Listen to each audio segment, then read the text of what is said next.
Xornada de Mar e Música de Batea na Festa Adorna. O Tenautrón e a final da canción de Tasca protagonizaron a xornada de onte nunha celebración que vive os seus últimos días dorneiros. Avanza a Festa da Adorna e o fai con propostas moi aclamadas polos dorneiros e as peñas. Onte a xornada repartiuse entre a praia de Area Secada e o palco situado no Malecón, e miles de persoas achegáronse a desfrutar das actividades programadas para o martes. O pistoleiro de saída foi a tardiña na Area Secada, onde os asistentes puderon desfrutar da música da Velas Sailas, dende a batea colocada para a ocasión. Logo foi a quenda de DJ Matrek e unha vez rematada a súa sesión tocou desfrutar do Trinotlón.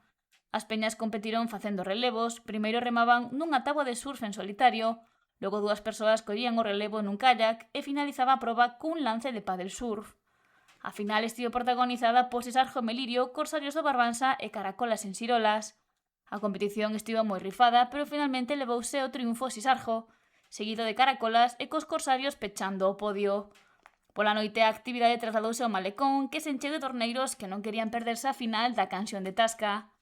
As 6 peñas finalistas subíronse ao escenario para interpretar as súas propostas e o xurado, tras moito deliberar, decidiu que o mellor tema era o de Quenlladera. O segundo lugar foi para Ratos da Illa e o terceiro para Santejiños Vandeviños. E pechou a xornada a Orquestra Neverloura. Hoxe viviuse a Batalla de Promesas e xa a noite actuarán co Colexa Reality e vivirase a Batalla dos Gallos Dorneiros.